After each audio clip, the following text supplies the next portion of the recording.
गुण कर्म के हिसाब से भगवान ने 4 वर्ण बनाए हैं, क्षत्रिय वैश्य शूद्र ब्राह्मण। अब कर्मकांड में जाएंगे तो वहां देखेंगे कि मुख से ब्राह्मण है, हाथों से क्षत्रिय है, उदर से वैश्य है और चरण से शूद्र है। ये चारों के सिवाय कोई काम नहीं होता है। भारत के इतिहास में बीच में देखेंगे हम तो बीच के समय में स्वच्छता के कारण हाथ पग पांव धो के शुद्ध हो के आओ, क्योंकि ये पवित्र काम चल रहा है। फिर भी कुछ लोग न माने होंगे तो जाओ तुमको नहीं छुएंगे, हाथ पग धो के आओ। इससे करते करते वो अछूताछूत का चक्कर चल गया होगा और इसका नेता लोग ने लाभ उठाया होगा। बाकी मैंने पूरे कर्मकांड में देखा है, कोई भी वास्तु आप करते हो तो आपको शूद्र को बुलाना पड़ता है। उसको ब्राह्मण छुएगा, उसको तिलक भी करेगा, वो एक दिया देगा, भाई 4 रास्ते पे रख गया। राज्याभिषेक, अगर आप कर्मकांड जानते हो तो देखेंगे कि राज्याभिषेक में 4 वर्ण के लोग आते हैं, वो कुंभ में जल लेके तब सिंहासन का 4 जो पाया है उससे सिंहासन बनता है, उसमें उसको रखना पड़ता है। मतलब चारों का अपने अपने कर्म के हिसाब से कर्मकांड में स्थान है। मुझे तो ये बात समझ में नहीं आती कि ये चक्कर बीच में से छूताछूत का कहाँ से चल गया और किसने क्यों पब्लिसिटी की, किसने क्यों ये शास्त्र की बात नहीं बताई। ये चक्र सब ऐसे यूं ही चलता रहता है। और मैंने बहुत देखा है कि धर्म के नेताओं, रिलीजन वाले नेता है और पॉलिटिकल नेता ये चक्कर को उल्टा सीधा कर देते हैं। भगवान ने चातुर्वर्ण में ऐसा बताया कि कर्म के हिसाब से जो वर्ण है उसकी वैल्यू है। मतलब जो कर्म है वो कर्म तुम्हें, अब इतिहास में पुराने में देखो, वाल्मीकि तो ऋषि बन गया है, गार्गी तो स्त्री थी, यज्ञ आगादि के होम है। शास्त्रों की अद्भुत खूबी यह है कि एक बहुत ऊंची बात भगवान ने यहाँ जो बोल दी है, एक जो शब्द है बड़ा रहस्यमय बताया है कि लोग इसको भूल गए हैं। सच्ची बात उलझ गई है। इसीलिए एक अच्छा सा वाक्य भगवान ने कहा है, सकाले नेह महता योगो नष्ट परंतपा। ये योग है लंबे समय होते इस लोक में नाश हुआ है। मतलब क्या है कि एक गीत आता है ना, युग युग में बदलते धर्मों को कैसे आदर्श बनाओगे। धर्म भी ऐसे बनते रहे, रिलीजन बनते हैं, संप्रदाय बनते हैं, चले जाते हैं। बहुत बड़ा संप्रदाय होता है तो उसमें भी भाग बन जाते हैं कि भाई ये गादी मेरी, ये गादी मेरा, ये धर्म मेरा, ये धर्म। तो अपना अपना एरिया बनाते रहते हैं। पॉलिटिकल पार्टी में भी हमारी ये पार्टी, हमारी ये पार्टी, बात एक ही है। भगवान ने बहुत सुंदर बात की है। फिर भी भगवान कहते हैं मुझे कर्म का संबंध इसीलिए नहीं होता है, उसकी असर नहीं होती है, कारण मुझे कर्म फल में इंटरेस्ट नहीं है, उसमें स्पृहा नहीं है। यहां दूसरी बात जेनेटिक्स की भी बताते हैं।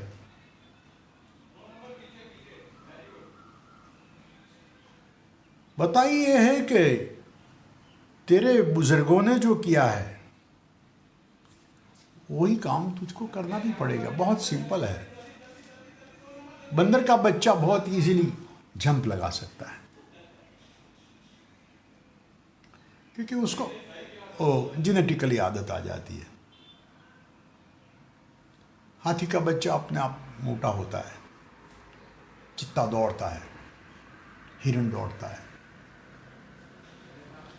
वैसे जेनेटिकली भी इफेक्ट है। हम खुद भी जानते हैं कि बाप को डायबिटीज़ होता है तो 3 बच्चे तो 3 में से 2 में आ जाता है। ब्लड प्रेशर ऐसे आता है, हार्ट का डिसीज आता है, कलर आता है। तो भगवान ने यहाँ कहा कि पूर्व के कर्म वो तुझे दिल से करने के हैं क्योंकि अपना काम है। कर्म क्या है, अकर्म क्या है, इसके डिसीजन में भगवान कहते हैं कि बड़े बड़े पंडित भी उलझ जाते हैं।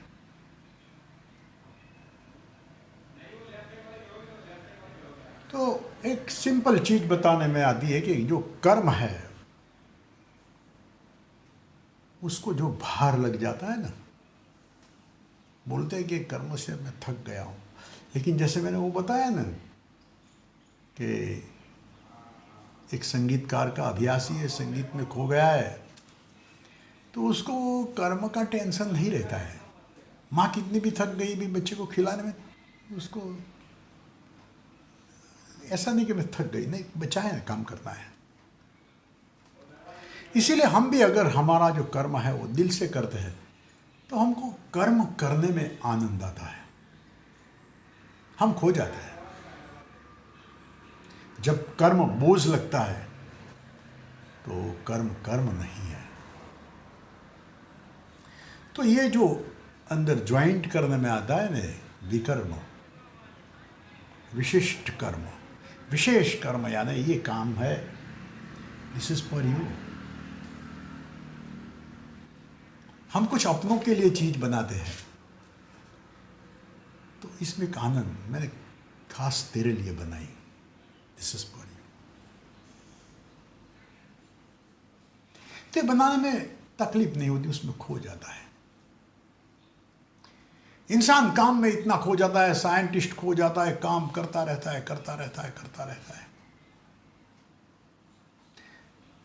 बीच में अलग तूने भोजन नहीं किया, ऐसे नाश्ता करता है, फिर भी रिसर्च चालू रहती है। फिर दूसरे में कोई आता है, अरे भाई तुझको तो यार अभी कथा चलती है सुनने की, नहीं उसमें खो गया है, आता हूँ फिर खो। ऐसे ऐसे साइंस में उसको कुछ न कुछ रिसर्च में खोया रहता है, वो अपने काम में खो गया है।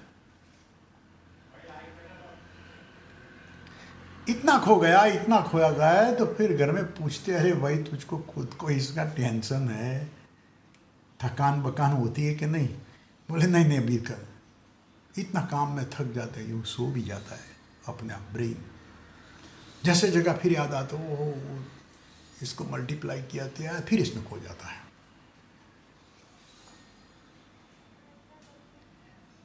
तो इसके लिए कर्म कुछ नहीं रहता है। कर्म की गति गहन है, गहन गति है। जैसे मैंने फैन बताया, फैन पूरी जोश से घूमता है, इतना घूमता है, इतना घूमता है, तो हमको फैन घूमता ही नहीं दिखाई देता है, बस यूं ही खड़ा रहता है, इसकी पंखें नहीं दिखाई देती है, जैसे कुछ नहीं करता है।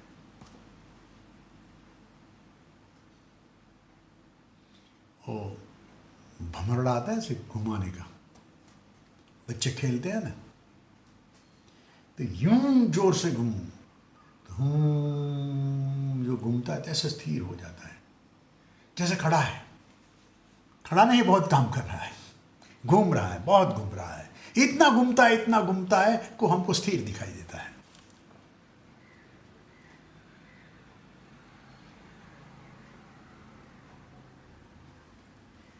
भगवान यहां बहुत अच्छी बात कहते हैं कि कर्म की गति गहन है।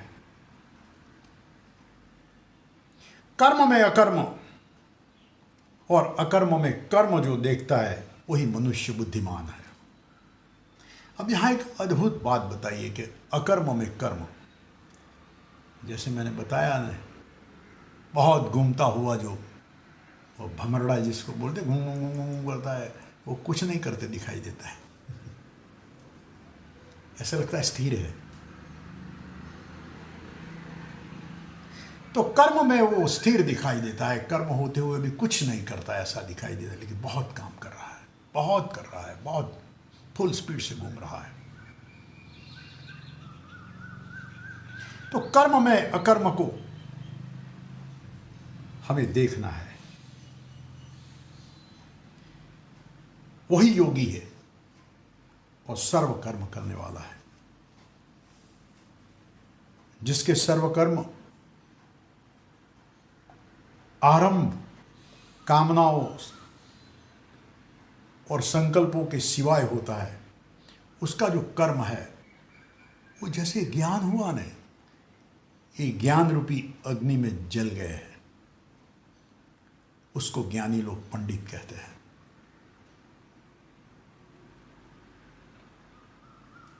नित्य संतुष्ट रहने वाला, आश्रय आकांक्षा रहित मनुष्य कर्म फल की आसक्ति को छोड़कर कर्मों में प्रवृत्त होते हैं, फिर भी जैसे कुछ नहीं करता है, ऐसा लगता है कुछ नहीं करता है। भगवान बहुत अच्छी बात करते हैं, मतलब एक समझ लो, भगवान ने कर्म करने का बात किया है, लेकिन कर्म ऐसे करो कि उसका टेंशन न हो। उसका टेंशन क्यों नहीं होता है? जब तुम ये कर्म अपना है, दिल से करते हो, मालूम है वो मिले कि न मिले इसमें कोई इंटरेस्ट नहीं है, लेकिन ये मुझे करना है, ये करने में मुझे आनंद है, मुझे आता है।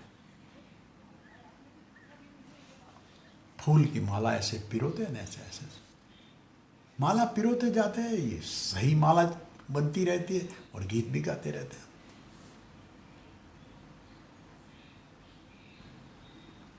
वहाँ महसाणा की ओर मैंने देखा था कि कुछ लोग ऐसे रास यानी भगवान या रास गरबा होता है ना, तो अलग अलग डोरी लगा के ऐसे नृत्य करते रहते हैं। लेकिन ये नृत्य करते जाते हैं तो वो जो धागा, वो हर एक की डोरी ऊपर है, अपने कमर पे बांधी है, तो एक पूरी रास होती है तो एक बड़ा दोरड़ा बन जाता है, रस्सा बन जाता है, जैसे जैसे गरबा होता है। मतलब कि गरबा गाओ, गरबा का आनंद लो और रस्सा बन जाता है।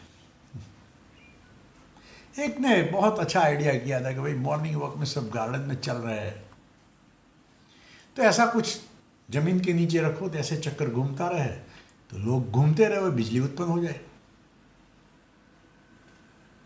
ये हो सकता है। जैसे कार में गोल घूमने से डायनामो बैटरी चार्ज होती है, साइकिल पे ऐसे घूमते थे ना, डायनामो इलेक्ट्रिक बनती थी। पूरा देश एक साथ विद्युत उत्पन्न कर सकता है।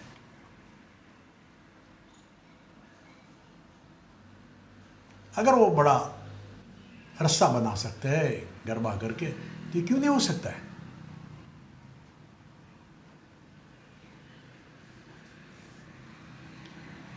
नित्य संतुष्ट रहने वाला, आश्रय आकांक्षा रहित मनुष्य कर्म फल की आसक्ति को छोड़कर कर्म में प्रवृत्त होते हुए भी वो कुछ नहीं करता है, क्योंकि यहां टेंशन नहीं होता है।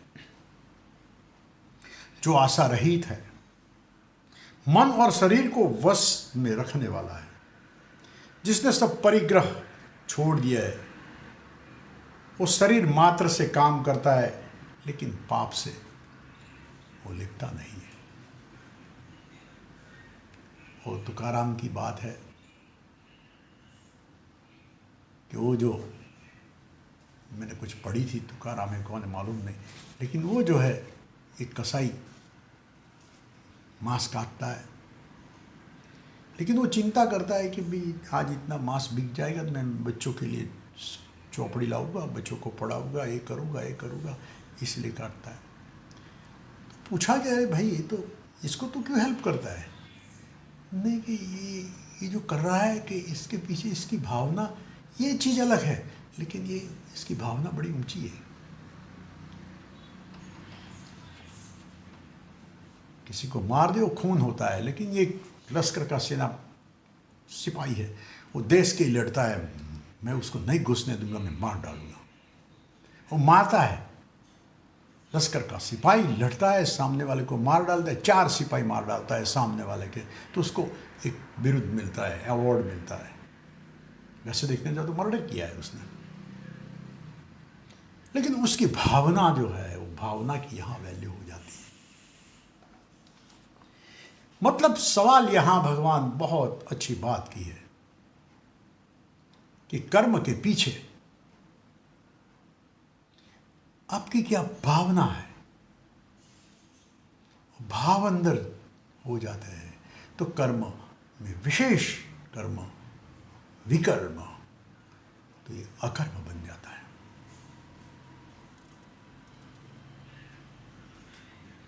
अनायास जो भी मिल जाता है उससे संतुष्ट है, सुख दुखादि द्वंद्वों से वो मुक्त है, द्वेष रहित है, सिद्धि असिद्धि में वो समभाव वाला है।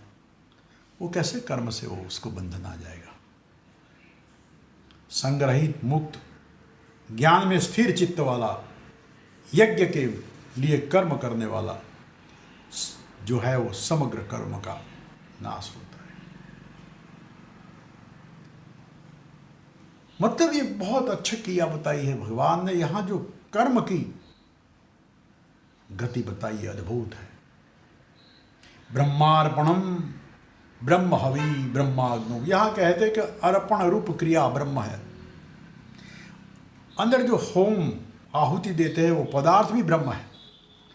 ब्रह्म रूप अग्नि में ब्रह्म होता द्वारा जो होम किया हुआ है वो भी ब्रह्म है। ऐसे कर्म के अनुसंधान की जो भी बात है वो सभी ब्रह्म भाव में स्थिर रहती है, वो ब्रह्म को ही प्राप्त करता है। ब्रह्मैव तेन गंतव्यम ब्रह्म कर्म समाधिना। मतलब भगवान ने, कभी कभी मुझे लगता है कि ऐसे सीधे समझ में नहीं आती है, लेकिन महापुरुषों के जीवन देखेंगे, ऐसा नहीं है कि हम मिडिल क्लास को ही आइडिया आता है, नहीं। मुझे एक सेठिया मिला था, उसको पॉलिटिशियन लोग परेशान करते रहते, वो नौकर लोग वो बनाते थे, मालिक का विरोध करो, हड़ताल लगाए, हड़ताल, फैक्ट्री बंद करे। लेकिन उसका ज्योतिष देखने गया तो उसने ज्योतिष में मुझे, मैं बैठा था तो एक वो लीडर ने आके इसने इतनी गाली दी उसको। फिर वो गया, फिर मुझसे बात की, मैंने कहा ये गाली इतनी क्यों सुनता है। उसने बहुत अच्छा जवाब दिया, पंडित जी अगर मैं ये फैक्ट्री अभी बंद ही कर दूं तो मेरी अगली 7 पुश्तें, जो 7 पीढ़ियाँ है वो खाएगी, इतना पैसा है मेरे पास। लेकिन मेरे बाप ने मेरे दिमाग में एक चीज़ ऐसी डाल दी है कि लोग जो तेरे यहाँ काम करते उसका घर चलता है, तू बंद कर देगा, लोग खाएंगे कहाँ से, उसका घर कैसे चलेगा। उनको तो ये आता भी नहीं कैसे फैक्ट्री करे, क्या करे, उसके दिमाग में ही है। तो वो सेठ ने बहुत अच्छी बात की कि मुझे खाली शांति से जीना है तो ये है ही मेरे पास, लेकिन मुझे ये काम करना है, मुझे फैक्ट्री चलाना है। मेरे पीछे 400-500 लोग खा रहे हैं, उसकी रोटी बंद नहीं करना है। एक विचार है।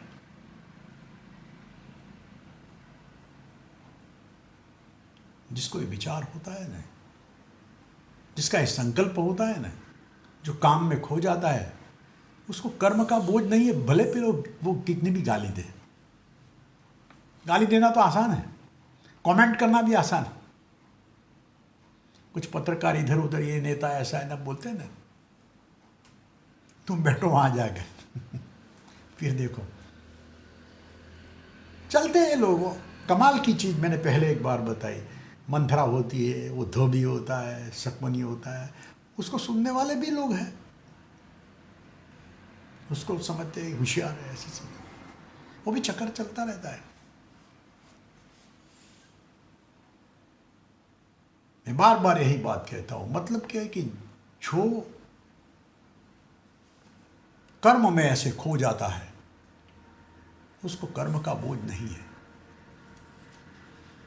लेकिन कुदरत तो जो होती है वो काम करती ही है।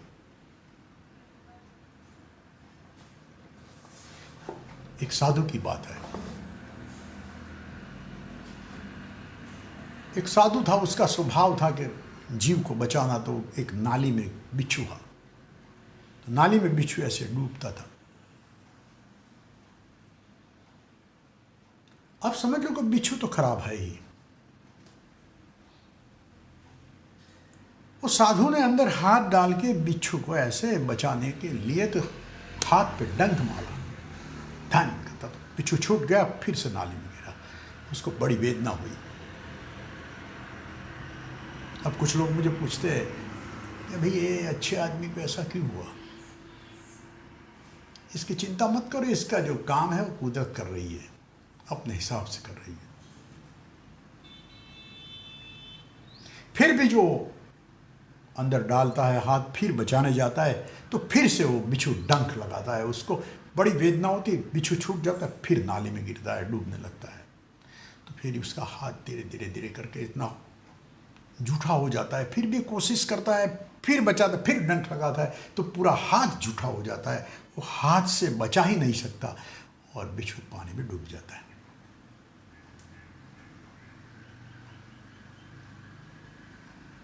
दया भावना ये अच्छा है, लेकिन यहां बोलते हैं ना, जरूरत से ज्यादा भावुकता, ये आवेग है।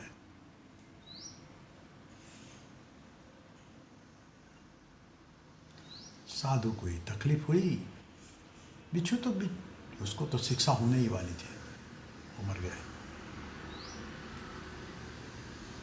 समाज में ऐसा बहुत बनता है, बहुत। अच्छे लोग को बिच्छू काटता है, हम बोलेंगे अच्छे लोग नहीं, ये अच्छा है, लेकिन जो जरूरत से ज्यादा हो जाता है, मैंने एक सूत्र रखा है, વધારે પડતો લાગણીશીલ માણસ હંમેશા દુઃખી થાય છે। जो जरूरत से ज्यादा इमोशनल होता है वो दुखी होता है। Manage your emotion. काम और क्रोध ये दो आवेग है, ऐसे इमोशन, उर्मी, उसको मैनेज करना है।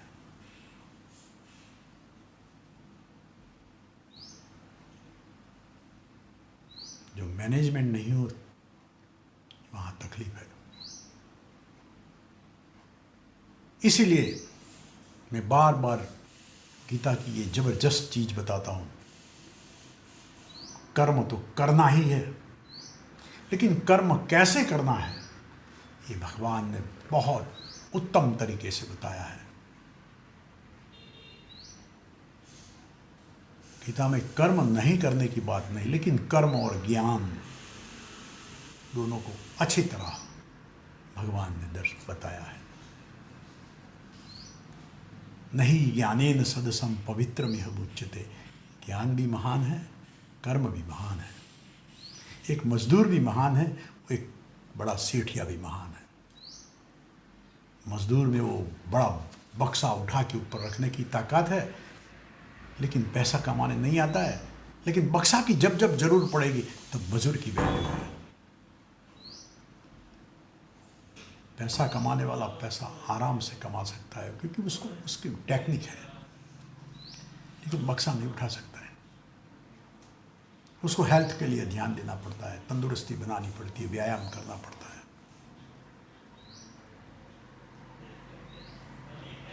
तो दोनों की वैल्यू है।